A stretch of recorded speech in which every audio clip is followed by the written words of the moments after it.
میرے رسول کریم صلی اللہ علیہ وسلم نے صبر کا ہمیں پیغام دیا. اگر آپ صبر نہیں کریں گے تو زندگی بے چین ہو جائے گی, زندگی بے قرار ہو جائے گی, زندگی میں تکلف آ جائے گا. میں بہت سارے دوستوں کو دیکھتا ہوں کہ ایک مفت کی بے چینی, اپنا تعارف کرانے کی بے چینی, اپنا نام بنانے کی بے چینی, اپنا ظاہر کرنے کی بے چینی, اپنی کوئی کہانی سنانے کی بے چینی. آپ کچھ کام کریں زندگی میں اور حوصلے کے ساتھ کریں, اور پھر تھوڑا ٹائم دیں. ایک وقت آئے گا رب کریم آپ کو خود ہی عزت عطا فرما دے, اللہ تعالیٰ خود ہی آپ کو شہرت بھی عطا کر دے. آپ کو کہیں منظور نظر ہونا ہے, فرنٹ سیٹ پہ آنا ہے تو ٹائم لگے گا.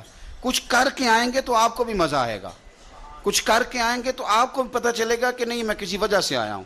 بلا وجہ آ جاؤ گے تو بلا وجہ جو کرسی مل جاتی ہے وہ بلا وجہ چھین بھی جاتی ہے, تو کسی وجہ سے ملتی ہے تو پھر اللہ تعالیٰ اسے دوام بھی دیتا ہے. اپنی زندگی میں حوصلہ, صبر. میرے نبی کریم صلی اللہ علیہ وسلم نے فرمایا میرا رب کریم جب کسی کو بیمار کرتا ہے نا تو پھر اللہ فرشتوں کو بھیجتا ہے, فرماتا ہے جب پتہ کر کے آؤ کسی سے میری شکایت تو نہیں کر رہا. تو فرشتے جا کے عرض کرتے ہیں مالک اس کے پاس تو جو بھی آیا نا اس نے یہی کہا کہ الحمدللہ جس حال میں اللہ نے رکھا ہے میں راضی ہوں.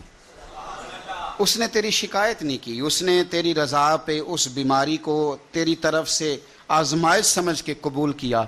میرے نبی کریم علیہ الصلاۃ والسلام فرمانے لگے رب فرماتا ہے فرشتوں گواہ ہو جاؤ, اگر میں اسے اس بیماری سے شفا دوں گا تو جو اس کے پاس خون ہے اس سے بہتر خون اسے عطا کروں گا, اور جو اس کے پاس گوشت ہے اس سے بہتر اسے گوشت عطا کروں گا, اور اگر میں اسے اس بیماری میں وفات دوں گا تو پھر میں اسے جنت عطا کروں گا. اگر شفا دوں گا تو بہترین شفا دوں گا, اور اگر وفات دوں گا تو پھر جنت دوں گا.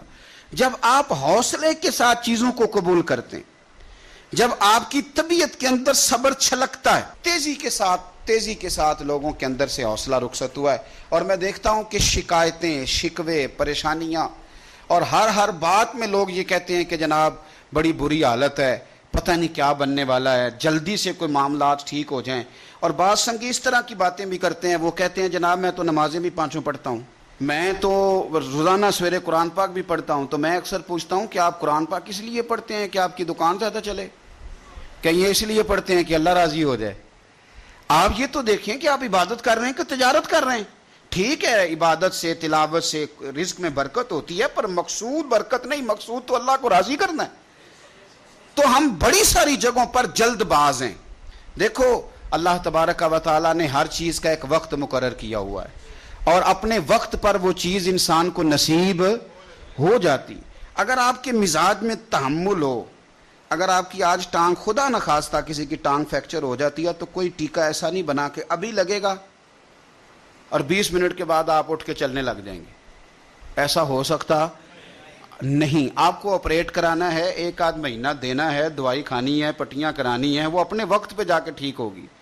پھر بھی آپ کو نارمل چلنے پھرنے کے لیے ٹائم دینا پڑے گا. کوئی بھی چیز ہے وہ ٹائم لیتی ہے, ہمیں جلدی بڑی ہے.